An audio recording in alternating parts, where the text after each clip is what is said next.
রামিসার হত্যাকারীর শাস্তি 1 মাসের মধ্যে জানালেন প্রধানমন্ত্রী। আইনের শাসন বাধাগ্রস্ত করতে অরাজক পরিস্থিতি তৈরির চেষ্টা, ষড়যন্ত্র রুখে দেওয়ার আহ্বান। রামিসা ধর্ষণ ও হত্যার ডিএনএ রিপোর্ট হস্তান্তর, মামলার চার্জশিট রোববার, বিশেষ প্রসিকিউটর নিয়োগ। ঈদের পর বিচার শুরু, আরও কঠোর আইন করার চিন্তা সরকারের। সচিবের স্বাক্ষর ছাড়াই ফাইল পাশ করেন উপদেষ্টা আসিফ মাহমুদ, জানালেন স্থানীয় সরকার প্রতিমন্ত্রী। আওয়ামী থেকে অন্তর্বর্তী আমলের দুর্নীতি খতিয়ে দেখতে কমিটি গঠন। এবং বন্ধ কারখানা চালু ও অর্থনীতি সক্রিয় করতে 60,000 কোটি টাকার প্রণোদনা, 4% সুদের ঋণ নিতে পারবেন গ্রাহক, জানালেন গভর্নর। 25 লাখ কর্মসংস্থান তৈরির লক্ষ্য।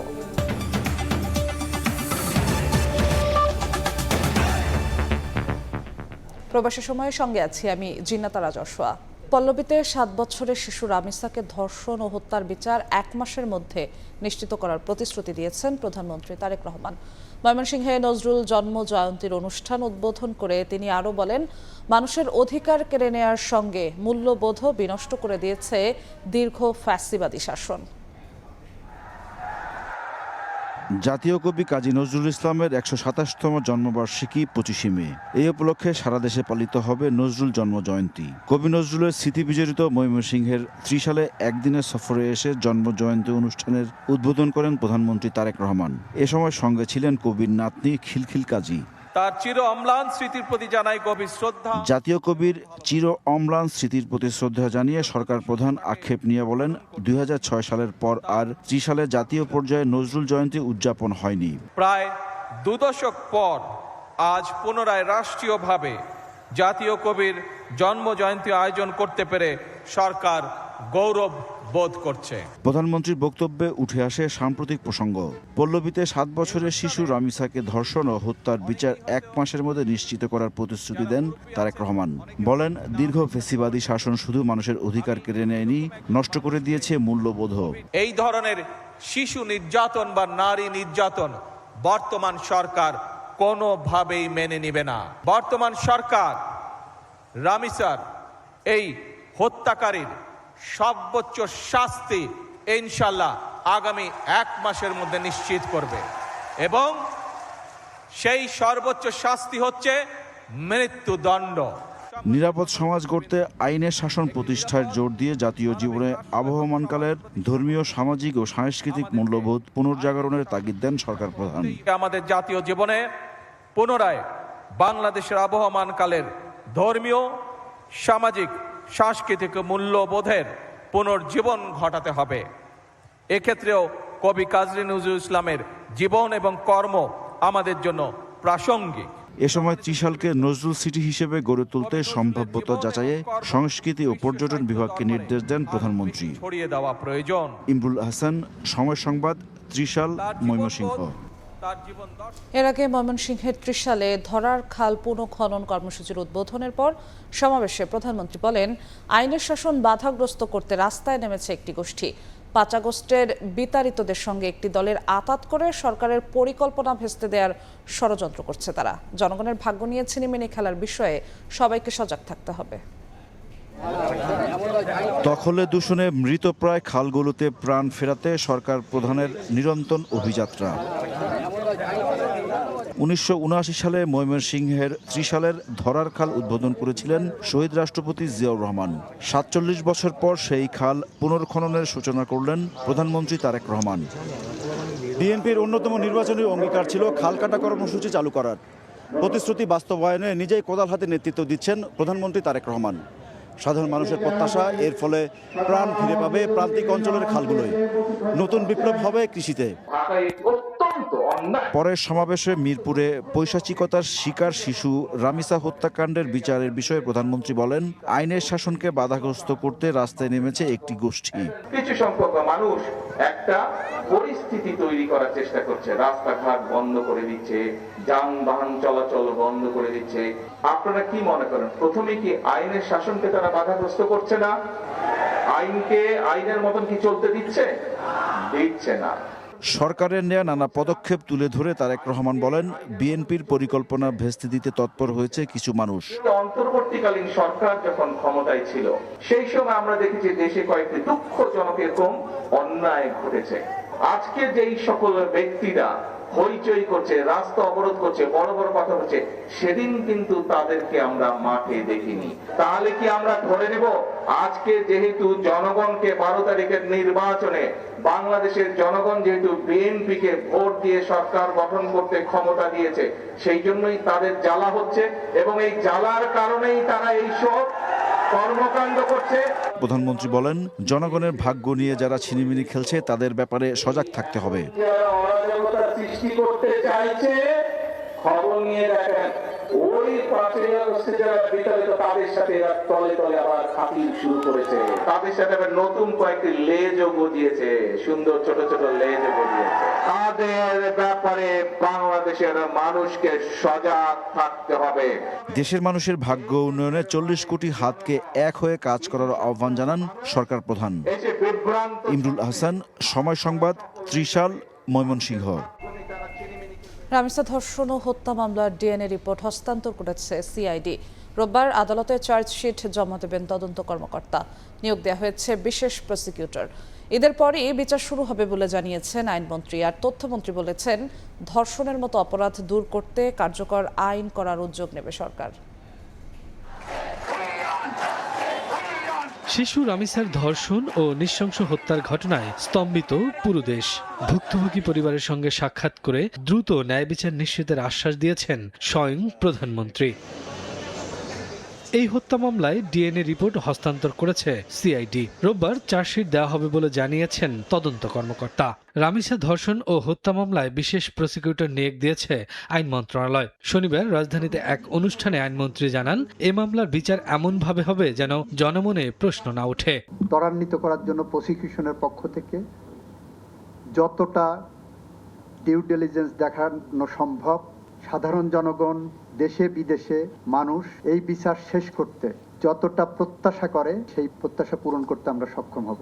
একই দিন রাজধানীর সেগুনবাগিচায় এক অনুষ্ঠান শেষে তথ্যমন্ত্রী জানান, ধর্ষণের মতো অপরাধ দূর করতে সরকার কার্যকর আইন করার উদ্যোগ নেবে। দেশের প্রচলিত আইনের মধ্যে সবচেয়ে দ্রুততম সময়ের মধ্যে এই অপরাধীকে সাজার আওতায় আনার জন্য সরকার সব ধরনের ব্যবস্থা গ্রহণ করেছে। জনমতের উপরে ভর করেই আমরা আরও বেশি কার্যকরী আইন তৈরি করতে পারবো, যাতে সমাজ থেকে এই ধরনের অপরাধকে আমরা নির্মূল করতে পারি। এদিকে রামিসা হত্যা প্রসঙ্গে রাজনৈতিক দলগুলোর ভূমিকা নিয়ে প্রশ্ন তোলেন পানি সম্পদ মন্ত্রী। বিচারটা শুধু এখন সময়ের ব্যাপার মাত্র। সেই প্রক্রিয়াটাকে বাধাগ্রস্ত করার জন্য যে রাজনৈতিক দলগুলা আজকে কথা বলছেন, এখানেও আমাদেরকে চিন্তা করতে হবে তারা কি সহায়তা করছেন না বাধা দিচ্ছেন। ধর্ষণের মতো অপরাধ নির্মূলে আইনের যথাযথ প্রয়োগে জোর দেওয়া হচ্ছে বলেও জানান মন্ত্রীরা। অধিকার নিয়ে আমরা সবসময় লড়াই সংগ্রাম করেছি। শফিকুজ্জামান রুবেল, সময় সংবাদ, ঢাকা। শিশু রামিসা ধর্ষণ ও হত্যার বিচার দাবিতে আজও উত্তাল দেশ। রাজধানী সহ বিভিন্ন জেলায় বিচারের দাবিতে বিক্ষোভ করেছে ছাত্র জনতা। শিশু রামিসাকে ধর্ষণ ও হত্যার ঘটনায় কয়েকদিন ধরেই উত্তাল সারা দেশ। ঘটনার 4 দিন পরও বিচারের দাবিতে রাজপথে বিভিন্ন শ্রেণী পেশার মানুষ। শনিবার বিকেলে ধানমন্ডি 7 নম্বরের বাইতুল আমান মসজিদের সামনে মানববন্ধন করে সচেতন নারী সমাজ ও ধানমন্ডি সোসাইটি। যে তাকে হত্যা করেছে তাকে সবার সামনে এনে যেন ফাঁসি দেওয়া হোক। মানুষের সামনে যত বিচারটা হয় তত সবাই জানে যে এরকম কাজের বিচার হচ্ছে। সন্তানের নৈতিকতা শিক্ষাটা ঠিক আছে কিনা, সে আসলে মানুষ হচ্ছে কিনা, সেটা আমাদের জন্য খুব গুরুত্বপূর্ণ। কেন মানুষ ধর্ষণ করছে, কেন মানুষ পশু হয়ে যাচ্ছে, সেটা আমাদেরকে বের করতে হবে। দ্রুততম সময়ে রামিসার হত্যাকারীর বিচার করে দৃষ্টান্ত স্থাপনের দাবি জানানো হয় কর্মসূচিতে। এই বিচার কার্য সমাধান করে তাকে আইনের আওতায় এনে দ্রুত তার ফাঁসি দেওয়া হবে। দৃষ্টান্তমূলক বিচার, যেই বিচারে কোনোদিন আর কোনো নরপশুর সাহস হয় না কোনো নারী বা শিশুর গায়ে তারা চুলটা স্পর্শ করে। এর আগে বাড্ডায় শিশু রামিসা হত্যার বিচারের দাবিতে মানববন্ধন করেন ব্র্যাক ইউনিভার্সিটির শিক্ষার্থীরা। সরকার যেন হায়ার কোর্টে এবং লোয়ার কোর্টে স্পেশাল ট্রাইব্যুনাল তৈরি করে শুধুমাত্র রেপ কেসের জন্য। রাঙামাটি, গাইবান্ধা, জামালপুর, নেত্রকোনায়ও রামিসা হত্যার বিচারের দাবিতে বিক্ষোভ হয়েছে। এই দেশে আমাদের মা বোনদের কোনো নিরাপত্তা নাই, আমরা এই খুনির হত্যার বিচার চাই, ফাঁসি চাই। আমরা বাংলাদেশে যে বিচারহীনতার সংস্কৃতি তৈরি হয়েছে গত 17 বছর বা তার আগের থেকে, আমরা এটার পরিত্রাণ চাই। এ ধরনের ঘটনার পুনরাবৃত্তি রোধে দ্রুত বিচার নিশ্চিতের পাশাপাশি পারিবারিক ও সামাজিক মূল্যবোধের ওপরও গুরুত্ব দেওয়া হয় এসব কর্মসূচিতে। ওয়ালিউল সাকিব, সময় সংবাদ, ঢাকা। অন্তর্বর্তী সরকারের সময়ে সচিবের স্বাক্ষর ছাড়াই উপদেষ্টা আসিফ মাহমুদ সজীব ভূঁইয়া একটি ফাইল পাশ করেছেন বলে জানিয়েছেন স্থানীয় সরকার প্রতিমন্ত্রী। সচিবালয়ে ব্রিফিংয়ে তিনি জানান, আওয়ামী থেকে অন্তর্বর্তী আমলে স্থানীয় সরকার বিভাগের দুর্নীতি খতিয়ে দেখতে তদন্ত হচ্ছে। এজন্য 7 সদস্যের কমিটি করেছে সরকার। পিরোজপুর জেলায় প্রকল্পের টেন্ডার দেওয়ার পর কোনো কাজ না করেই 6,000 কোটি টাকা উত্তোলনের অভিযোগ পেয়েছে স্থানীয় সরকার বিভাগ। আওয়ামী লীগ থেকে অন্তর্বর্তী সরকারের সময়ে দেশের বিভিন্ন জেলায় রাস্তাঘাট ও সেতু নির্মাণে এমন দুর্নীতি তদন্তে তৎপর বর্তমান সরকার। 26 পর্যন্ত দুপুরে সচিবালয়ে স্থানীয় সরকার প্রতিমন্ত্রী মীর শাহে আলম সাংবাদিকদের জানান, 2009 থেকে 2026 সাল পর্যন্ত স্থানীয় সরকার বিভাগের আওতাধীন সব দপ্তর ও সংস্থার দুর্নীতি অনিয়ম খতিয়ে দেখতে 7 সদস্যের তদন্ত কমিটি গঠন করা হয়েছে। 1610টি প্রকল্পে কোনো কাজ না করে টেন্ডারের ফর্মালিটিস মেনটেন করে প্রায় 6,000 কোটি টাকা উত্তোলন করা হয়েছে। এর সঙ্গে ওখানকার তৎকালীন স্থানীয় এমপি মহারাজ, নির্বাহী প্রকৌশলী সহ অনেকেই জড়িত। প্রতিমন্ত্রী জানান, অন্তর্বর্তী সরকারের সময় একটি প্রকল্পে সচিবের স্বাক্ষর ছাড়াই সাবেক উপদেষ্টা আসিফ মাহমুদ সজীব ভূঁইয়া ফাইল পাশ করেছেন। একটা ফাইল আমার নোটিশে এসছে, অন্তর্বর্তীকালীন সরকারের সময় একজন উপদেষ্টা আসিফ মাহমুদ সচিবের স্বাক্ষর ছাড়াই উনি জোর করে ফাইল নিয়ে এসে নিজে স্বাক্ষর করে অনুমোদন দিয়েছেন। এরাও এই তদন্তের মধ্যে আসবে, কারণ মন্ত্রণালয়ের দায়িত্বপ্রাপ্ত সচিবের সই ব্যতি রেখে কখনোই মন্ত্রী একটি ফাইল অনুমোদন দিতে পারে না। প্রতিমন্ত্রী জানান, ঈদুল আজহায় 12 ঘন্টার মধ্যেই ঢাকার 2 সিটি এবং অন্যান্য সিটিতে 8 থেকে 9 ঘন্টার মধ্যে কোরবানির বর্জ্য পরিষ্কারের নির্দেশনা দিয়েছেন প্রধানমন্ত্রী। এবং পিরোজপুর থেকে ঘুরে আসার পর আমি নিজেও গোপালগঞ্জে যাব। প্রসূন আশিস, সময় সংবাদ, ঢাকা। একটা সুনামধন্য যুক্তরাষ্ট্রের সঙ্গে সামরিক সহযোগিতা চুক্তির বিষয়ে চূড়ান্ত সিদ্ধান্ত হয়নি বলে জানিয়েছেন পররাষ্ট্র প্রতিমন্ত্রী শামা ওবায়েদ। শনিবার দুপুরে মন্ত্রণালয়ের সাংবাদিকদের সঙ্গে আলাপচারিতায় একথা জানান তিনি। যেহেতু রিট হয়েছে, এটা লিগ্যাল ব্যাপার, এটা হাইকোর্টের সিদ্ধান্ত হবে। সামরিক চুক্তি তো শুধু পররাষ্ট্র মন্ত্রণালয় থেকে সিদ্ধান্ত হবে না, কোন পর্যায়ে আছে সেটা তো এখন আমি এই মন্ত্রণালয় থেকে আমি বলতে পারছি না। আমি আবারও বলছি, যে কোনো চুক্তি যুক্তরাষ্ট্রের সাথে এবং অন্য কোনো দেশের সাথে যখন সব সংস্থা আলোচনার মাধ্যমে এটা নির্ধারণ করতে পারবে যে বাংলাদেশের মানুষের স্বার্থে সেই চুক্তিটা হচ্ছে, তখনই যে সেই চুক্তিটা হবে। প্রথম দিনেই রাজধানীতে জমে উঠছে কোরবানির পশুর হাট। বেচাকেনাও ভালো, চাহিদা বেশি বাছারি গরুর। দাম নিয়ে রয়েছে মিশ্র প্রতিক্রিয়া। কোরবানির ঈদকে সামনে রেখে রাজধানীর পশুর হাটগুলোতে বাড়ছে প্রাণ চাঞ্চল্য। বিভিন্ন জেলা থেকে প্রতিদিনে আসছে পশু, থেমে নেই ভারতীয় গরু আসাও।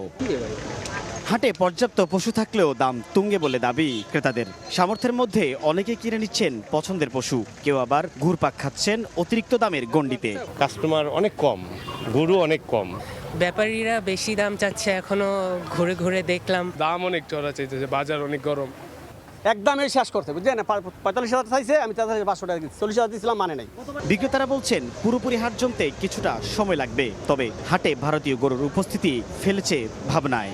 আশাবাদী আমরা, ইনশাল্লাহ এবার ভালো বেচাকিনি হবে।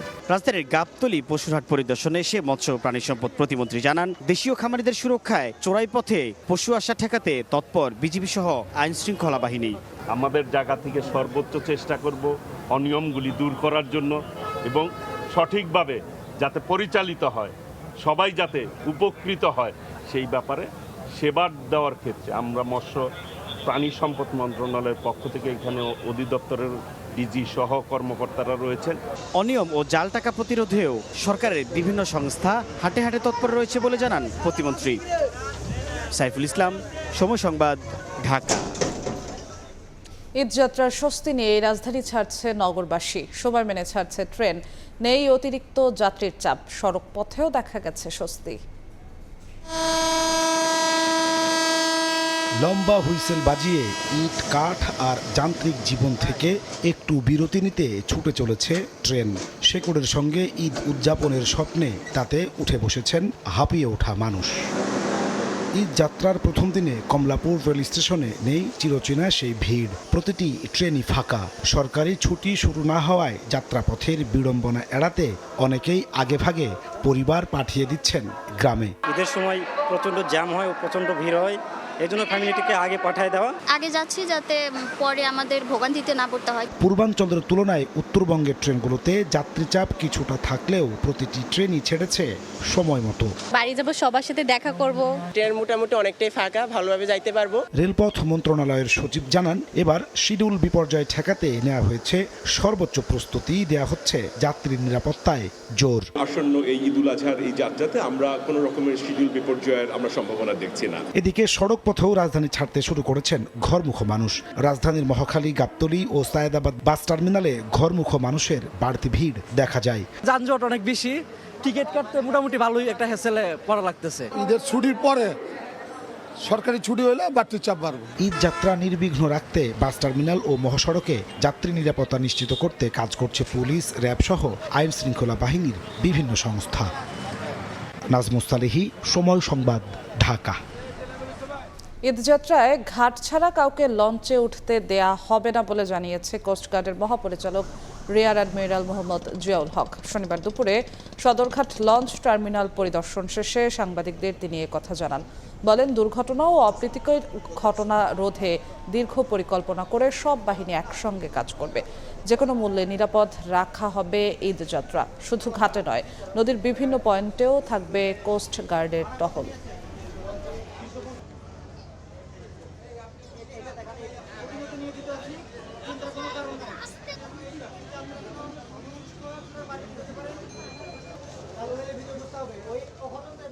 কোস্টগার্ড, নৌ পুলিশ, বিআইডব্লিউটিএ, আনসার এবং আরও ফায়ার সার্ভিসের লোকজনদেরকে নিয়ে আমরা টহল কার্যক্রম পরিচালনা করছি, যাতে কোনোভাবেই কোনো লোক আমাদের বিআইডব্লিউটিএ কর্তৃক নির্ধারিত যে স্থান আছে লঞ্চঘাটের, সেই স্থান ব্যতীত অন্য কোনো স্থান দিয়ে এই সমস্ত লঞ্চে আরোহণ করতে না পারে এবং লঞ্চ থেকে নেমে যেতে না পারে।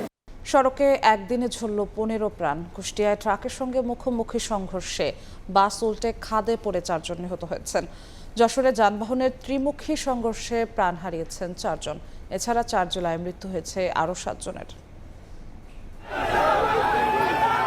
দেশের এক একটি সড়ক যেন মৃত্যুফাঁদ। চালকের বেপরোয়া গতি আর পথচারীদের অসতর্কতায় প্রতিদিনই ঝরছে প্রাণ।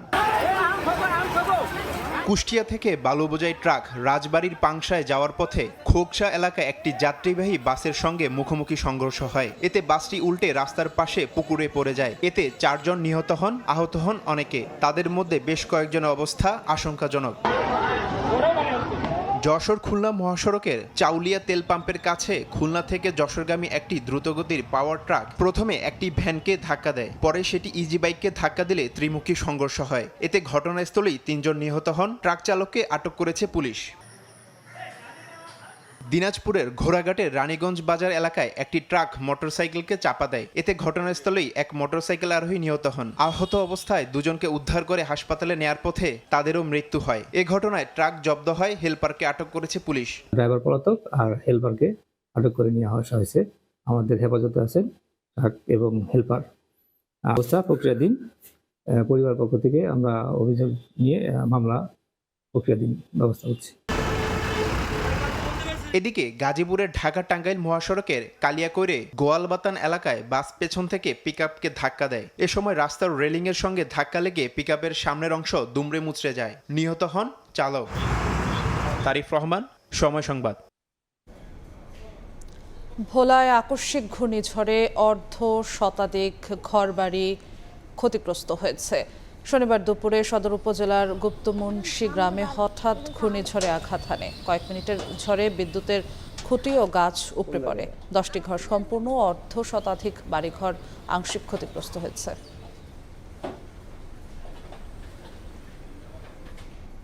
বাকলিয়ায় ধর্ষণ চেষ্টার উত্তেজনার রেশ না কাটতেই চট্টগ্রামে 2 দিনে আলাদা 4টি ধর্ষণ চেষ্টার অভিযোগ উঠেছে।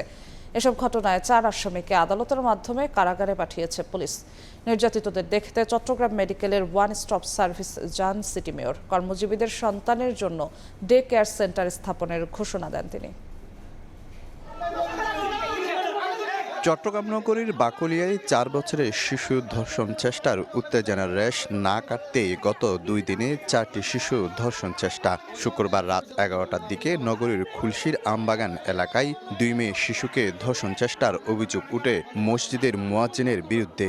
এ সময় উত্তেজিত জনতা তাকে অবরুদ্ধ করে রাখে। পরে পুলিশ তাদের হেফাজতে নেয়। সকাল 6টা থেকে 7:30 পর্যন্ত মুক্ত, এর ভিতরে ছুটি দিয়ে দিবে না, এর ভিতরে ছুটি না দিয়ে সকাল 8:30 পর্যন্ত বাচ্চা একটা না বলতে পারে, দুটা তো মিথ্যা কথা বলতে পারে না, তখন দোনোটার কথা আমরা দেখতেছি একটা। এর আগে নগরীর ডবলমুরিং থানার হাজিপাড়ায় 10 বছরের এক শিশুকে ধর্ষণের অভিযোগে একজনকে আটক করে পুলিশ। এছাড়া নগরীর বাইজিদ এলাকায় 5 বছরের শিশুকে ধর্ষণ চেষ্টার অভিযোগে একজনকে আটক করা হয়। এদিকে নগরীর চাঁদগাঁওয়েও ঘটে আরেকটি ধর্ষণ চেষ্টার ঘটনা।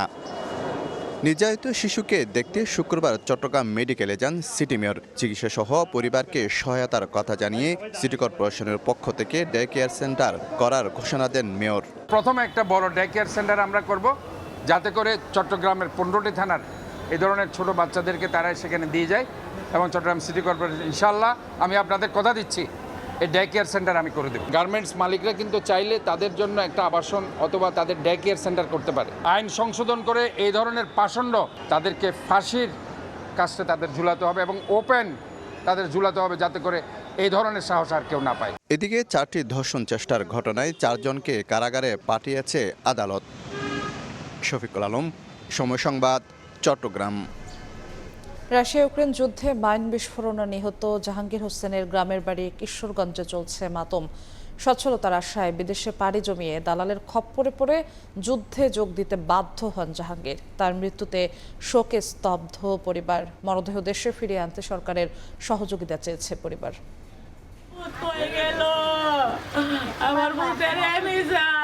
রাশিয়ায় যুদ্ধের ময়দানে মাইন বিস্ফোরণে সন্তানকে হারিয়ে বুকফাটা আর্তনাদ মায়ের, আর স্বামীর মৃত্যুর খবরে বাকরুদ্ধ স্ত্রী।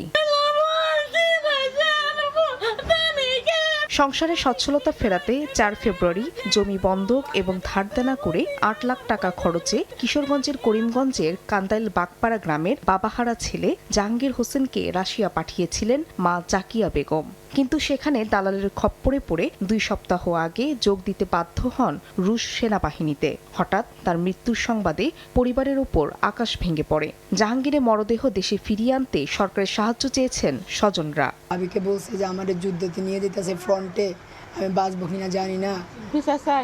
আর কোনো পথ যেন আর কোনো মায়ের বুক খালি না। এজেন্টের মাধ্যমে আমি টাকা পয়সা মুক্ত হয়ে দিয়েছি, এখন যদি বাংলাদেশ সরকার কিছু করে। এদিকে সরকারের পক্ষ থেকে সব ধরনের সহযোগিতার আশ্বাস স্থানীয় জনপ্রতিনিধির। আমি ইউনোমোদেরকে বলছি এটা যথাযথ ব্যবস্থা করার জন্য যেন ক্ষতিগ্রস্ত পরিবার বাংলাদেশ সরকারের কাছ থেকে কিছু সহযোগিতা পায়। 18 মে রাশিয়া ইউক্রেন যুদ্ধে ইউক্রেন সীমান্তে মাইন বিস্ফোরণে নিহত হন জাহাঙ্গীর হোসেন সহ 3 বাংলাদেশি। আর 2 মে ড্রোন হামলায় প্রাণ হারান একই উপজেলার মাঝিরকোনা গ্রামের যুবক রিয়াদ রশিদ। সময় সংবাদ, কিশোরগঞ্জ। মতপার্থক্য গণতন্ত্রের সৌন্দর্য। বিএনপির সমালোচনাকে ভালোভাবে গ্রহণ করতে চায় বলে মন্তব্য করেছেন বিএনপি চেয়ারম্যানের উপদেষ্টা সৈয়দ মোয়াজ্জেম হোসেন আলাল। শনিবার জাতীয় প্রেস ক্লাবে মাদকমুক্ত সমাজ গঠনে নাগরিক সমাজের ভূমিকা আলোচনা সভায় এ মন্তব্য করেন তিনি। রাজনৈতিক শক্তির কারণে মাদক নির্মূল করা যাচ্ছে না বলেও অভিযোগ করেন আলাল, যার কারণে নারী ও শিশু নির্যাতনের মতো ঘটনা বাড়ছে বলেও মনে করেন বক্তারা। সারাক্ষণ আমাদেরকে গালিগালাজ করছে তরুণ এবং নতুন জন্ম নেয় একটি রাজনৈতিক দলের ছোট বন্ধুরা। এখানে অনেকে ধারণা করেন যে ওই তরুণ বন্ধুদের মধ্যে যারা নতুন রাজনৈতিক দল করেছেন এবং কথায় কথায় অশ্রাব্য এবং নানা রকমের অঙ্গভঙ্গি, তাদের মুখের ভাষা যেমন শারীরিক ভাষাও তেমন, সবগুলোই আপত্তিকর। সেখানেও কি আসলে কোনো মাদকাসক্তরা আছেন কিনা, এটাও বোধহয় আমার মনে হয় একটা ভেবে দেখার সময় এসেছে। আগামীতে সরকারি মালিকানায় কোনো টেক্সটাইল মিল পরিচালিত হবে না বলে জানিয়েছেন বস্ত্র, পাট ও বাণিজ্য মন্ত্রী আব্দুল মুক্তাদির। শনিবার রাজধানীর ফার্মগেটে এক অনুষ্ঠানে কথা বলেন তিনি। শিল্পের চাহিদা অনুযায়ী দক্ষ জনশক্তি সরবরাহে বিটিএম এর সদস্য কারখানাগুলোকে শিক্ষা প্রতিষ্ঠানের সঙ্গে যুক্ত করার পরিকল্পনার কথাও জানান মন্ত্রী। এ সময় দেশের টেক্সটাইল শিল্পে নতুন ইঞ্জিনিয়ারদের বেতন কাঠামো নিয়ে উদ্বেগ প্রকাশ করে শিক্ষার্থীরা জানান, কম বেতনের কারণে তাদের আগ্রহ কমছে। অভিযোগ অস্বীকার করে বিটিএম এর সভাপতি বলেন, সরকারি মিলের কারণে বদনাম হচ্ছে বেসরকারিগুলোর।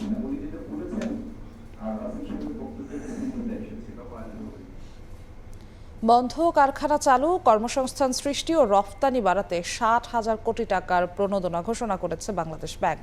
এর মধ্য দিয়ে 25 লাখ কর্মসংস্থান তৈরি করা হবে বলে জানিয়েছেন গভর্নর। অর্থনৈতিক সংকট মোকাবিলা, বন্ধ কারখানা চালু ও কর্মসংস্থান সৃষ্টির লক্ষ্যে 60,000 কোটি টাকা প্রণোদনা ঘোষণা করেছে কেন্দ্রীয় ব্যাংক। এর মধ্যে 19,000 কোটি টাকা নিজস্ব তহবিল থেকে আর অন্য ব্যাংক থেকে কমপক্ষে 3 বছর মেয়াদে 10% সুদে 41,000 কোটি টাকা ঋণ নিয়ে তহবিল গঠন করবে বাংলাদেশ ব্যাংক। এই তহবিল থেকে 4% সুদে ঋণ নিতে পারবেন গ্রাহক। 19,000 কোটি টাকা আসবে বাংলাদেশ ব্যাংক থেকে, 4% আমরা ব্যাংকে দিব, বাকি স্প্রেডটা সরকার দিয়ে দিবে। শনিবার দুপুরে বাংলাদেশ ব্যাংক আয়োজিত এক জরুরি সংবাদ সম্মেলনে প্রণোদনা প্যাকেজের বিস্তারিত তুলে ধরেন গভর্নর। অনেক ফ্যাক্টরি রিওপেন, ক্লোজ ফ্যাক্টরি খুলবে, সেটা আমরা আশা করছি। এগ্রিকালচারাল বুস্ট হবে, রেমিটেন্স গ্রোথ হবে, গ্রিন ইনভেস্টমেন্ট হবে। প্যাকেজের আওতায় 41,000 কোটি টাকা দেওয়া হবে বন্ধ শিল্প কারখানা চালু, সেবা খাত, কৃষি ও শিল্প কার্যক্রম, সিএমএসএমই, রপ্তানি বহুমুখীকরণ এবং উত্তরবঙ্গ কৃষি হাবে। জানানো হয়, বাংলাদেশ ব্যাংকের নিজস্ব তহবিলের অর্থ পাবে ফ্রি শিপমেন্ট ক্রেডিট রিফাইন্যান্সিং, কুটির ও ক্ষুদ্র উদ্যোক্তা, চামড়া ও জুতা রপ্তানি, সৃজনশীল অর্থনীতি ও স্টার্টআপ ফান্ড। এই তহবিলের মাধ্যমে 25 লাখ মানুষের কর্মসংস্থানের লক্ষ্যমাত্রা নির্ধারণ করা হয়েছে। আমাদের ইন্ডাস্ট্রিয়াল রিভাইভাল হবে, আমাদের প্রায় 2.5 মিলিয়ন জব ক্রিয়েশন হবে, এক্সপোর্ট রিকভারি হবে, এগ্রিকালচারাল বুস্ট হবে, রেমিটেন্স গ্রোথ বাড়বে বলে আমরা আশা করছি। স্বাভাবিকভাবে জিডিপি গ্রোথও বাড়বে, গ্রিন ইনভেস্টমেন্টের পরিমাণটা বাড়বে, বিজনেস কনফিডেন্স আবার ফিরে আসবে। এর মধ্যে কৃষি ও শিল্প খাতে সর্বোচ্চ 9 লাখ কর্মসংস্থান সৃষ্টির আশা বাংলাদেশ ব্যাংকের। তোফাজ্জল হোসেন, সময় সংবাদ, ঢাকা। বৃষ্টি হলেই ডুবে যায় রাজধানীর সড়ক, বাড়ে নগরবাসীর দুর্ভোগ। একই সঙ্গে জলাবদ্ধতায় বাড়ে ডেঙ্গুর ঝুঁকি। এমন বাস্তবতায় নাগরিক সংলাপে বিশেষজ্ঞরা বলেছেন, খাল পুনরুদ্ধার করে নদীর সঙ্গে সংযোগ স্থাপন, দীর্ঘমেয়াদী মাস্টার প্ল্যান এবং জনগণের সচেতন অংশগ্রহণ ছাড়া এর স্থায়ী সমাধান সম্ভব নয়। এদিকে ঢাকা দক্ষিণের প্রশাসক বলেন, জনগণ ও সরকার একসঙ্গে কাজ করলে জলাবদ্ধতা ও মশার সমস্যা থেকে উত্তরণ সম্ভব। ঢাকার জলাবদ্ধতা এক চরম ভোগান্তির নাম। সামান্য বৃষ্টি হলেই সড়ক তলিয়ে যাওয়া নগরবাসীর আজীবনের দুর্ভোগ। অপর্যাপ্ত ড্রেনেজ ব্যবস্থা, বর্জ্য জমে পানির নিষ্কাশন বাধাগ্রস্ত হওয়া এবং খানাখন্দের কারণে সামান্য বৃষ্টিতেই এই জলাবদ্ধতার সৃষ্টি হয়। আর জলাবদ্ধতা থেকেই হয় ডেঙ্গুর প্রকোপ। এমন বাস্তবতায় শনিবার সকালে রাজধানীর সেগুনবাগিচার সিরডাপ মিলনায়তনে ঢাকার বৃষ্টি ভোগায় কেন শীর্ষক এক নাগরিক সংলাপের আয়োজন করে নগর উন্নয়ন সাংবাদিক ফোরাম। এতে আলোচনা হয় ঢাকার জলাবদ্ধতা ও ডেঙ্গু নিয়ন্ত্রণে করণীয় নিয়ে। যার যার দায়িত্বটুকু যদি আমরা পালন করতে পারি, এ সময় খালগুলোকে পুনরুদ্ধার করে নদীর সঙ্গে সংযোগ করা না গেলে জলাবদ্ধতা নিরসন করা সম্ভব হবে না বলে মন্তব্য করেন বক্তারা। খালগুলোকে যদি আমরা পুনরুদ্ধার না করতে পারি, নদীতে যদি এদের কানেক্টিভিটি না দিতে পারি, তাহলে আমাদের এই জলাবদ্ধতা যাবে না। এই সংকট থেকে উত্তরণে পরিকল্পনা ও কাঠামোগত পরিবর্তনের মাধ্যমে একটি রোডম্যাপ প্রয়োজন বলে মনে করেন নগর পরিকল্পনাবিদ। আমাদের নগরায়ণ বলি, নগর পরিকল্পনা বলি, জলাবদ্ধতা বলি, এডিস মশা বলি, এগুলো কিন্তু স্থানীয় সরকার মন্ত্রণালয়, স্থানীয় সরকার প্রতিষ্ঠানগুলোর একটা গুরুত্বপূর্ণ কাজ। তাদের সেবা যদি ঠিকমতো হয়, তাহলে এটা সমাধান করা সম্ভব। জনগণ ও সরকার যদি একসঙ্গে কাজ করে, তাহলে জলাবদ্ধতা ও মশার সমস্যা থেকে উত্তরণ সম্ভব বলে মন্তব্য করেন দক্ষিণ সিটি কর্পোরেশনের প্রশাসক আব্দুস সালাম। ঢাকা শহরে কতগুলো খাল ছিল, কতগুলো পুকুর ছিল, আজকে দেখেন পুকুর তো দূরের কথা, খালগুলো নাই। নতুন পরিকল্পনা নেওয়া হয়েছে, ওটা তো পরের বর্ষায় হয়তো আমরা বেনিফিটটা পাবো। এর জন্যই বলতেছি, একটা মাস্টার প্ল্যান অনুযায়ী যদি এখনো আমরা ঢাকা শহরটাকে না ধরি, তাহলে হবে না। মাস্টার প্ল্যানের মাধ্যমে ঢাকাকে একটি কার্যকর সিস্টেমের মধ্যে আনতে হবে বলেও জানান দক্ষিণের প্রশাসক। কোথাও যদি পুকুর থেকে থাকে, সেগুলোকে প্রিজার্ভ করতে হবে। আবু সাইদ নিশান, সময় সংবাদ, ঢাকা। প্রশাসকের মাধ্যমে বাংলাদেশ কেমিস্ট অ্যান্ড ড্রাগিস্ট সমিতির কার্যক্রম পরিচালনার দাবি জানিয়েছে কেমিস্ট বান্ধব ঐক্য পরিষদ। একই সঙ্গে প্রশাসকের অধীনে সংগঠনের নির্বাচনের দাবি পরিষদের সদস্যদের। শনিবার ঢাকা রিপোর্টার্স ইউনিটিতে নেতারা বলেন, বাংলাদেশ কেমিস্ট অ্যান্ড ড্রাগিস্ট সমিতির সর্বশেষ নির্বাচন অনুষ্ঠিত হয় 2024 সালের 20 মে। নির্বাচনের পর সভাপতি, সহসভাপতি ও পরিচালকদের দায়িত্ব বন্টনে গঠনতন্ত্র মানা হয়নি। তারা অভিযোগ করেন, সাবেক সভাপতি মোহাম্মদ শাহজালাল বাচ্চু সরকারের প্রভাব ব্যবহার করে অনিয়মের মাধ্যমে কমিটি পরিচালনা করেছেন। সে বিভিন্ন দেশ থেকে মাল আইনে সে বিভিন্ন দামে ড্রাগসের গতিতে বিভিন্ন 10 টাকার জিনিস 500 টাকা ধরে ধরে সে মাল বিক্রি করত। তার কি বৈধতা আছে? মহামান্য হাইকোর্টের সর্বশেষ রায় ছিল প্রশাসক বহাল, কিন্তু অপরপক্ষ মনোনয়ন চৌধুরী গায়ের জুড়ে মহামান্য সুপ্রিম কোর্টের আইন অমান্য করে সমিতির কেন্দ্রীয় কার্যালয় এড়িয়ে মিটফুডে 11 এপ্রিল 2026 কার্যনির্বাহী কমিটি সভা আহ্বান করেন। এখন প্রশাসক সাহেব একটা ভালো ইলেকশন করতে পারে, আমরা সেই দাবি নিয়েই কিন্তু জাতির সামনে হাজির হয়েছি।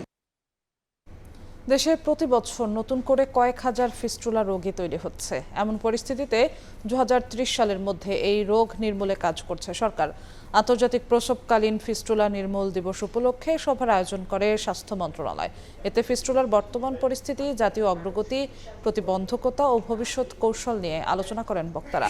পাশাপাশি নিরাপদ মাতৃত্ব নিশ্চিতকরণ, দক্ষ প্রসব সেবা সম্প্রসারণ এবং সময় মতো জরুরি প্রসূতি সেবা নিশ্চিত করার দাবি জানানো হয়। মাতৃস্বাস্থ্য কর্মসূচির আওতায় বর্তমানে দেশের 39টি জেলা হাসপাতালে ফিস্টুলা কর্নার চালু রয়েছে।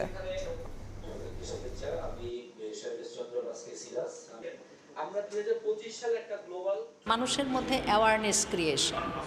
আমাদের যে অবস্টেটিক ফিস্টুলা যেগুলো হয়, যারা গরিব জনগোষ্ঠী, যাদের কোনো এডুকেশন নাই, যাদের অল্প বয়সে বিয়ে হচ্ছে, যারা দায়ী বা দায়ী দিয়ে বেসিক্যালি আমি বলবো, বা টিবিএ দিয়ে বাড়িতে যাদের ডেলিভারি হচ্ছে, সেই পেশেন্টগুলোর কিন্তু অবস্টেটিক ফিস্টুলা হচ্ছে। 18-র আগে বিয়ে নয় সেটা তো আমরা বলি, 20-এর আগে বাচ্চা নয় সেটাও আমরা বলবো, এবং সবচেয়ে ইম্পর্টেন্ট যেটা, ডেলিভারিটা একটা ইনস্টিটিউশনে হইতে হবে। দেখছেন প্রবাসী সময়। দেশের বাইরের খবর। ইরান যুক্তরাষ্ট্র কূটনৈতিক উত্তেজনার মধ্যেই তেহরান পৌঁছেছেন পাকিস্তানের সেনাপ্রধান আসিম মুনির, যেখানে উচ্চ পর্যায়ের বৈঠকে অংশ নেওয়ার কথা রয়েছে তার। ইউরেনিয়াম হস্তান্তরের দাবি ইরানের কাছে গ্রহণযোগ্য নয় বলে স্পষ্ট জানিয়েছেন দেশটির পররাষ্ট্র মন্ত্রণালয়ের মুখপাত্র ইসমাইল বাঘাই। অন্যদিকে হরমুজ খোলা রাখতে বিকল্প পরিকল্পনা প্রস্তুত রাখতে হবে বলে সতর্ক করেছেন মার্কিন পররাষ্ট্রমন্ত্রী মার্কো রুবিও। ইরানের রাজধানী তেহরানে পৌঁছেছেন পাকিস্তানের সেনাপ্রধান আসিম মুনির। সেখানে উচ্চ পর্যায়ের বৈঠকে অংশ নেওয়ার কথা রয়েছে তার। আলোচনায় প্রাধান্য পাবে যুক্তরাষ্ট্র ইরান সম্ভাব্য সমঝোতা এবং হরমুজ প্রণালী ঘিরে নিরাপত্তা পরিস্থিতি। মধ্যস্থতাকারী হিসেবে পাকিস্তান এখনও দুপক্ষের মধ্যে যোগাযোগের প্রধান মাধ্যম হিসেবে কাজ করছে। একই সঙ্গে কাতার সহ কিছু আঞ্চলিক পক্ষও আলোচনায় যুক্ত হয়েছে। ইউরেনিয়াম হস্তান্তরে মার্কিন দাবি গ্রহণযোগ্য নয় বলে স্পষ্ট জানিয়ে দিয়েছে ইরান। দেশটির পররাষ্ট্র মন্ত্রণালয়ের মুখপাত্র ইসমাইল বাঘাই বলেন, এই ধরনের শর্ত আলোচনাকে জটিল করে তুলছে এবং চূড়ান্ত সমঝোতার পথে আগানো কঠিন হয়ে যাচ্ছে। আলোচনার বর্তমান লক্ষ্য যুদ্ধবিরতি ও সংঘাত কমানোর দিকে। পারমাণবিক ইস্যু এখনও চূড়ান্ত আলোচনায় আসেনি। একই সঙ্গে তেহরান ও ওয়াশিংটনের মধ্যে গভীর ও গুরুত্বপূর্ণ পার্থক্য রয়ে গেছে বলে ইঙ্গিত দেন তিনি। হরমুজ প্রণালী ঘিরে নতুন করে কৌশলগত উত্তেজনার ইঙ্গিত দিয়েছেন যুক্তরাষ্ট্রের পররাষ্ট্রমন্ত্রী মার্কো রুবিও। সুইডেনে ন্যাটো মিত্রদের সঙ্গে আলোচনার পর তিনি বলেন, হরমুজ সংকট মোকাবেলায় যুক্তরাষ্ট্রকে বিকল্প পরিকল্পনা প্রস্তুত রাখতে হবে। প্রণালী খুলে দিতে অস্বীকৃতি জানালে যুক্তরাষ্ট্র ও মিত্রদের কিছু একটা করতে হবে বলেও সতর্ক করেন তিনি। তবে সেই ক্ষেত্রে ন্যাটোর ভূমিকা থাকবে কিনা এ বিষয়ে কিছু স্পষ্ট করেননি তিনি। এদিকে মার্কিন প্রেসিডেন্ট ডোনাল্ড ট্রাম্প দাবি করেন, ইরান এখন চুক্তি করতে মরিয়া। তবে ইরান পরমাণু অস্ত্র রাখতে পারবে না, এ অবস্থাতেই অনড় ওয়াশিংটন। বরকতুল্লাহ, সময় সংবাদ। স্পেসএক্সের শক্তিশালী মহাকাশযান স্টারশিপ পরীক্ষামূলক উড্ডয়নের পর ভারত মহাসাগরে বিস্ফোরিত হয়েছে। স্পেসএক্স জানায়, টেক্সাসের স্টার বেস থেকে স্টারশিপের 12তম পরীক্ষামূলক ফ্লাইট পরিচালনা করা হয়। প্রায় 1 ঘন্টার এই মিশনে মহাকাশযানটি সফলভাবে নির্ধারিত পথ অতিক্রম করে ভারত মহাসাগরে অবতরণের চেষ্টা করে। শেষ মুহূর্তে বিশাল অগ্নিগোলকে পরিণত হয়। তবে এই বিস্ফোরণকে পরিকল্পিত ও নিয়ন্ত্রিত পরীক্ষার অংশ হিসেবেই দেখছে স্পেসএক্স। যুক্তরাষ্ট্রে অস্থায়ী ভিসাধারী বিদেশি নাগরিকদের গ্রিন কার্ডের আবেদন করতে ফিরতে হবে নিজ দেশে। এ বিষয়ে নতুন নির্দেশনা জারি করেছে ট্রাম্প প্রশাসন। বর্তমান বৈধ অভিবাসন ব্যবস্থাকে আরও শক্তিশালী করতে এই পদক্ষেপ নেওয়া হয়েছে বলে দাবি করেছে দেশটির সরকার। তবে মানবাধিকার সংগঠনগুলো বলছে এই সিদ্ধান্তের জেরে সাধারণ অভিবাসী সহ পাচারের শিকার ও অসহায় শিশুরা চরম ঝুঁকিতে পড়বে। যুক্তরাষ্ট্রে অস্থায়ী ভিসাধারী গ্রিন কার্ড প্রত্যাশীদের জন্য দুঃসংবাদ দিল ট্রাম্প প্রশাসন। এখন থেকে গ্রিন কার্ডের আবেদন করতে হলে বিদেশি ভিসাধারীদের ফিরতে হবে নিজ দেশে। দেশটির নাগরিকত্ব ও অভিবাসন সেবা বিভাগ USCIS জানিয়েছে, যুক্তরাষ্ট্রের ভেতরে থেকে ভিসার স্ট্যাটাস পরিবর্তন কোনো স্বয়ংক্রিয় অধিকার নয়, এটি কর্তৃপক্ষের বিশেষ বিবেচনার বিষয়। মার্কিন অভ্যন্তরীণ নিরাপত্তা বিভাগ জানিয়েছে, আইনি ফাঁকফোকর গোলে সাময়িক ভিসাধারীদের যুক্তরাষ্ট্রে স্থায়ী হওয়া ঠেকাতেই এই নিয়ম কঠোর করা হচ্ছে। নতুন এই নির্দেশনার কারণে অভিবাসন কর্মকর্তারা এখন থেকে আবেদনকারীদের ভিসার শর্ত লঙ্ঘন, অতিরিক্ত সময় অবস্থান, অনুমতি ছাড়া চাকরি বা কোনো ধরনের জালিয়াতি আছে কিনা তা অত্যন্ত কঠোরভাবে মূল্যায়ন করা হবে। তবে দ্বৈত উদ্দেশ্য বা ডুয়েল ইন্টেন্ট কিছু ভিসা ক্যাটাগরির ক্ষেত্রে সীমিত ব্যতিক্রমের সুযোগ থাকলেও তা কোনোভাবেই গ্রিন কার্ড পাওয়ার নিশ্চয়তা দেবে না বলে জানিয়েছে মার্কিন প্রশাসন। এদিকে মার্কিন সরকারের এমন কঠোর পদক্ষেপের তীব্র সমালোচনা ও নিন্দা জানিয়েছে বিভিন্ন অভিবাসী অধিকার ও মানবাধিকার সংগঠন। শরণার্থী অভিবাসীদের সহায়তাকারী সংস্থা HIAS সতর্ক করে বলেছে, এই সিদ্ধান্তের কারণে মানব পাচারের শিকার ব্যক্তি এবং নির্যাতিত ও অবহেলিত শিশুরা চরম অনিশ্চয়তার মুখে পড়বে, কারণ আবেদনের প্রক্রিয়া শেষ করতে তাদের বাধ্য হয়ে ঝুঁকিপূর্ণ পরিস্থিতিতে নিজ দেশে ফিরতে হবে। নাদিম মারজান, সময় সংবাদ। সংযুক্ত আরব আমিরাতের দুবাইয়ে আলকুজ লেবার ক্যাম্প এলাকায় প্রবাসীদের জন্য ডকুমেন্টেশন সেবা চালু করেছে কয়েকজন বাংলাদেশি। লেবার ক্যাম্প পরিদর্শনের পর এই সেবা কেন্দ্রটি উদ্বোধন করেন চিত্রনায়িকা নুসরাত ফারিয়া। শিবরিয়াল সাদিকের রিপোর্ট। দুবাইয়ের আলকুজ লেবার ক্যাম্পে প্রায় 3 লাখ শ্রমিকের বসবাস। এই শ্রমিকদের visa processing, ID renewal, medical fitness এবং নানা ধরনের ডকুমেন্টেশন কার্যক্রম সম্পন্ন করতে আগে দেরাবা বারদুবাইয়ের ডকুমেন্টেশন সেন্টারে যেতে হতো। এই হয়রানি দূর করতে লেবার ক্যাম্প এলাকায় একটি ডকুমেন্টেশন সেন্টার স্থাপন করেছেন কয়েকজন প্রবাসী বাংলাদেশি। ওনারা অনেকেই ভিসা রিলেটেড নানান জটিলতায় ভুগতেছে। আমরা সেই জটিলতাগুলো কাটিয়ে ওঠানোর জন্য চেষ্টা করব ইনশাল্লাহ, যেমন ফাইন রিমুভ, ভিসা ক্যান্সেলেশন। প্রবাসী বাংলাদেশিরা জানান, লেবার ক্যাম্পে থাকা অসংখ্য শ্রমিককে ভিসা প্রসেসিং, আইডি কার্ড নবায়ন, লেবার কার্ড নবায়ন, মেডিকেল সহ নানা ধরনের ডকুমেন্ট প্রসেসিংয়ের জন্য প্রায় 30 থেকে 40 কিলোমিটার পাড়ি দিয়ে দুবাইয়ের কেন্দ্রস্থলে যেতে হতো। এই কেন্দ্র স্থাপনের ফলে এখন হাতের নাগালে সেবা গ্রহণ করতে পারবেন তারা। আলকুসের মধ্যে একটা অফিস উদ্বোধন করা হয়েছে যাতে তারা ডিউটির ফাঁকে ডিউটি শেষ করে আইসাও তাদের প্রয়োজনীয় কাজগুলো এখান থেকে সারতে পারে। যারা প্রবাসীরা আছে তাদেরকে আমরা আইনগত লিগালি যত প্রকার সার্ভিস আছে আমরা তাদেরকে দিতে সক্ষম। প্রবাসীদেরকে এই কথাটা বলতে চাই, আপনারা একজন সেবা গ্রহীতা হিসাবে যে প্রতিষ্ঠান থেকে সেবা গ্রহণ করছেন তাদের কাছ থেকে সেবা নেওয়ার আগে অবশ্যই রিসিভ ভাউচার বুঝে নিয়ে সেবা গ্রহণ করবেন। চিত্রনায়িকা নুসরাত ফারিয়া লেবার ক্যাম্পে গিয়ে প্রবাসীদের সুখ দুঃখের কথা শোনেন। আমাদের বিদেশি শ্রমিক ভাই ও বোনেরা যারা কাজ করছেন, যারা আসলে অনেকটাই দেশের মানুষের কাছ থেকে দূরে থেকে নিজের জীবিকা নির্বাহ করেন, তাদের জন্য আমার মনে হয় আশীর্বাদ হয়ে আসবে। এই সময় ভিসা বন্ধের বিষয়টি তুলে ধরে সরকারের কাছে দ্রুত ব্যবস্থা গ্রহণের আহ্বান জানান প্রবাসীরা। শিবলাল সাদিক, সময় সংবাদ, সংযুক্ত আরব আমিরাত। যুক্তরাষ্ট্রের নিউ ইয়র্কে শুরু হয়েছে 35তম আন্তর্জাতিক বাংলা বইমেলা। স্থানীয় সময় শুক্রবার মেলার উদ্বোধন করেন কথা সাহিত্যিক ইমদাদুল হক মিলন। এবারে অংশ নিয়েছে 25টি প্রকাশনা সংস্থা, হাজারো বইপ্রেমীর উপস্থিতিতে উৎসব মুখর মেলা প্রাঙ্গণ। নিউ ইয়র্ক থেকে বিস্তারিত জানাচ্ছেন হাসানুজ্জামান সাকি। যত বই তত প্রাণ, স্লোগানটি যেন সার্থক এবারের বই মেলায়। মুক্তধারা ফাউন্ডেশনের আয়োজনে স্থানীয় সময় শুক্রবার নিউ ইয়র্কে জামাইকা পারফর্মিং আর্টস সেন্টারে শুরু হয়েছে 35তম নিউ ইয়র্ক আন্তর্জাতিক বাংলা বই মেলা। উদ্বোধনী দিনে প্রায় 10,000 বইয়ের এই মেলায় উপস্থিত হন হাজারো মানুষ। মেলার উদ্বোধন করেন বাংলাদেশের জনপ্রিয় কথাসাহিত্যিক ইমদাদুল হক মিলন। বিদেশের মাটিতে বইমেলার এমন আয়োজন বাংলা ভাষাভাষী মানুষকে শেকড়ের কাছাকাছি নিয়ে যাবে বলে আশাবাদী তিনি। 2001 সালের সেবার সুনীল গঙ্গোপাধ্যায়, হুমায়ুন আহমেদ এবং সমরেশ বসু আমরা এই 4 জন এই অনুষ্ঠানটাতে এসেছিলাম। সেই বইমেলা দিনে দিনে দিনে দিনে এত বড় জায়গায় পৌঁছে গেছে, আমি এখানে এসে খুব গৌরব বোধ করছি যে পুরো বাংলাদেশের একটি অংশ এখানে। খুব ভালো, আমাদের উদ্বোধনটা এত ভালো হলো যে 35 বছরের যে আন্তর্জাতিক বইমেলা পুরো সার্থক হয়ে গেল। অনুষ্ঠানে অধ্যাপক ও অর্থনীতিবিদ রেহমান সুবহান বলেন, গত কয়েক দশকে বাংলাদেশিরা যুক্তরাষ্ট্রে একটি দৃশ্যমান জাতিগোষ্ঠী হিসেবে পরিচিতি লাভ করেছে। সঠিক ইতিহাস চর্চার মাধ্যমে জাতীয় জীবনের গুরুত্বপূর্ণ নানা বিতর্কিত বিষয়ে ঐক্যমতের প্রয়াস চালিয়ে যাওয়ার আহ্বান জানান তিনি। এদিকে বিগত কয়েক বছরে বইমেলার ব্যাপ্তি ও বিস্তৃতি বেড়েছে বলে জানান আয়োজক ও পৃষ্ঠপোষকরা। বইমেলা এমন একটা জিনিস, এটা তো আন্তর্জাতিক বইমেলা। আমার মনে হয় এখানে 35-এর বেশি স্টল দিয়েছে এবং প্রকাশকরা এসছেন। খুব ভালো লাগছে, কারণ এর আগেও আমরা এখানে বইমেলা হয়েছে দেখেছি। আসলে এই বইমেলাটা সবসময় বিভিন্ন রকম ভালো লাগে।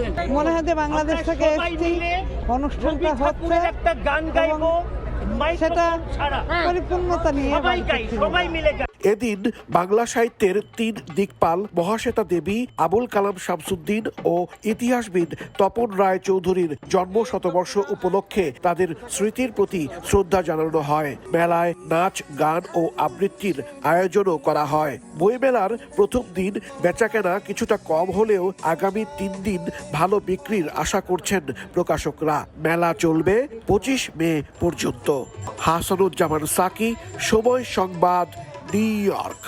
খেলার খবর। বাফুফের কোচ ইস্যুতে নতুন করে আলোচনার জন্ম দিলেন যুব ক্রীড়া প্রতিমন্ত্রী আমিনুল হক। তিনি জানান, থমাস ডুলি বাংলাদেশের কোচ হিসেবে এখনও চূড়ান্ত নন।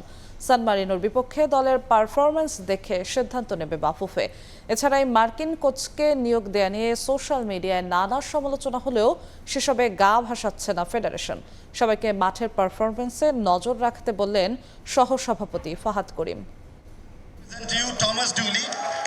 এই তো একদিন আগের ঘটনা। সমর্থকদের সব সমালোচনা উপেক্ষা করে ঘটা করে ফুটবল দলের নতুন কোচকে সবার সঙ্গে পরিচয় করে দিয়েছিলেন বাফুফের সভাপতি তাবিত আউয়াল। তবে কয়েক ঘন্টার ব্যবধানেই কোচ ইস্যুতে নতুন আলোচনার জন্ম দিলেন যুব ও ক্রীড়া প্রতিমন্ত্রী আমিনুল হক। তার ভাষ্যমতে বাংলাদেশের কোচ হিসেবে এখনও চূড়ান্ত নন থমাস ডুলি। যে কোচটি এসছে তার বিষয়ে ইতিমধ্যে বলা হয়েছে যে আমরা অন টেস্ট আমরা সামনের যে খেলাটা রয়েছে সেটাকে আমরা দেখব, তারপরে আমরা ফাইনালি গিয়ে হয়তোবা বাংলাদেশ ফুটবল ফেডারেশন তার সাথে আনুষ্ঠানিকভাবে চুক্তি করবে।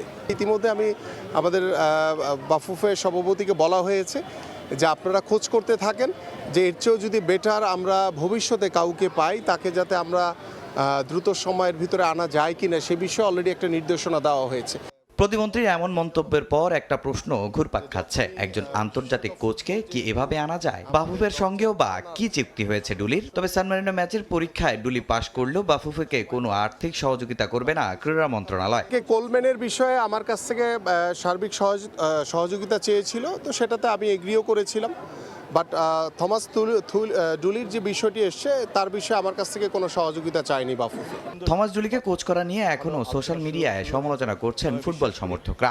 বাফুফের সামনেও হয়েছে মানববন্ধন। তবে এসবে গা ভাসাচ্ছে না ফেডারেশন। মাঠের পারফরমেন্সের দিকে নজর রাখতে বললেন সহসভাপতি। সাফের পরিবর্তে সেপ্টেম্বরে 4 জাতি টুর্নামেন্ট আয়োজনের কথা চলছে, সেখানে ডুলিকে রাখার ইঙ্গিত দিয়েছেন ফাহাদ করিম। আমরা সবাই প্রফেশনাল, আপনারা জানেন ফেসবুক দিয়ে ফুটবল চলে না, প্রফেশনালরা মাঠে ফুটবল খেলে। সো তার পরিচয়, তার অ্যাচিভমেন্ট, তার সাকসেস আমরা মাঠে দেখবো।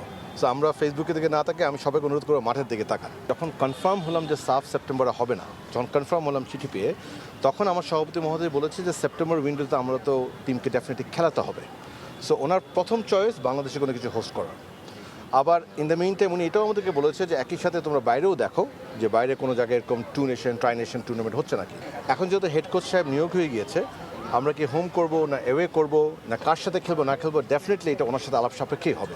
সোমবার থেকে নতুন কোচ থমাস ডুলির অধীনে অনুশীলন করবে বাংলাদেশ দল। 5 জুন সান মারিনোর বিপক্ষে ম্যাচ হামজা জামালদের। তামিম হোসেন, সময় সংবাদ, ঢাকা। এশিয়ান গেমস কোয়ালিফায়ারে রৌপ্য জয়ের পাশাপাশি প্রথমবারের মতো মূল আসরে জায়গা করে নেয় নারী হকি দলকে বিশেষ সম্মাননা জানিয়েছে যুব ও ক্রীড়া মন্ত্রণালয়। এদিকে এশিয়ান বিচ গেমসে ব্রোঞ্জ জেতায় নারী কাবাডি দলকেও দেওয়া হয় সম্মাননা। এ সময় প্রধান অতিথি হিসেবে উপস্থিত ছিলেন প্রধানমন্ত্রী কন্যা ব্যারিস্টার জাইমা রহমান। উন্মোচন করা হয় জুনিয়র হকি বিশ্বকাপের জার্সি। এদিকে প্রতিটি বিভাগীয় শহরে হকির টার্ফ নির্মাণের প্রতিশ্রুতি দিয়েছেন যুব ও ক্রীড়া প্রতিমন্ত্রী আমিনুল হক। দেশের ক্রীড়াঙ্গনে নারী খেলোয়াড়দের জয় জয়কার। হকি থেকে কাবাডি, নারী ক্রীড়াবিদরা দেশের জন্য পদক জয়ের পাশাপাশি বয়ে এনেছেন সম্মান। তাদের অনুপ্রাণিত করতে ভিন্ন উদ্যোগ যুব ও ক্রীড়া মন্ত্রণালয়ের, যে অনুষ্ঠানে প্রধান অতিথি প্রধানমন্ত্রী কন্যা ব্যারিস্টার জাইমা রহমান। অনুষ্ঠানে এসে সরাসরি নারী খেলোয়াড়দের কাছে যান জাইমা। লম্বা সময় বিভিন্ন বিষয়ে ক্রীড়াবিদদের কাছ থেকে খোঁজ খবর নেন প্রধানমন্ত্রী কন্যা। নিজেদের সুযোগ সুবিধা ও অপ্রাপ্তিগুলো জাইমা রহমানের সামনে তুলে ধরেন কাবাডি ও হকির নারী খেলোয়াড়রা। কঠোর পরিশ্রম, নিয়মিত অনুশীলন এবং দলের একতা ও কোচের অনুপ্রেরণায় আমাদেরকে সাহস জুগিয়েছে। সকলের সহযোগিতা ও দিক নির্দেশনায় আমরা আজ এই অবস্থানে পৌঁছেছি। আমরা ভবিষ্যতে দেশের জন্য সর্বোচ্চ চেষ্টা করব এবং দেশের পতাকাকে বিশ্বমঞ্চে তুলে ধরার চেষ্টা করব। অপ্রতুল সুযোগ সুবিধা সত্ত্বেও দেশের নারী হকি খেলোয়াড়রা বাজিমাত করেছে এশিয়ান গেমস কোয়ালিফায়ারে। রৌপ্য পদক জয়ের পাশাপাশি প্রথমবারের মতো এশিয়ান গেমসের মূল পর্বে জায়গা করে নেয় নারী হকি দল। তাদের এমন সাফল্যে যুব ও ক্রীড়া মন্ত্রণালয়ের কাছ থেকে 1 লাখ টাকা করে অর্থ পুরস্কারের পাশাপাশি ক্রীড়া কার্ড পেয়েছেন নারী হকি দলের প্রত্যেক সদস্য। আর্থিক প্রণোদনা পেয়েছেন বাংলাদেশ নারী কাবাডি দলও। সদ্য সমাপ্ত বিচ এশিয়ান গেমসে ব্রোঞ্জ পদক জিতেছিল নারী কাবাডি দল।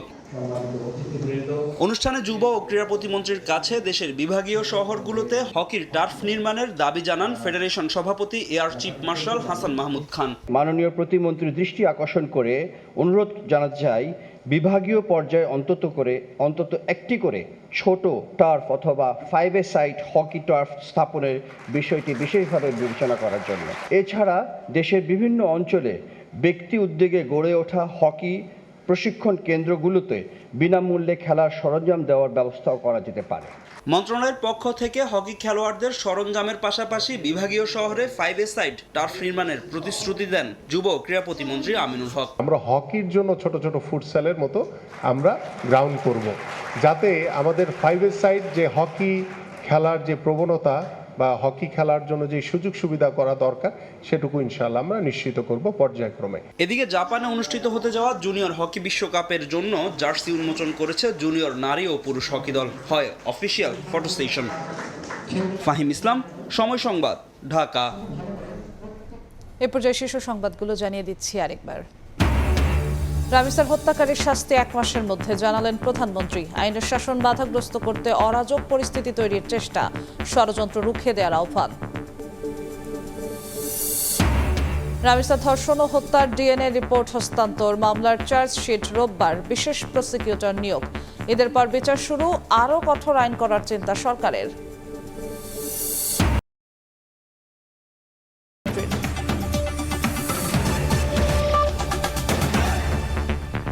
এই ছিল প্রবাসী সময়ে, সঙ্গেই থাকুন সময়ের।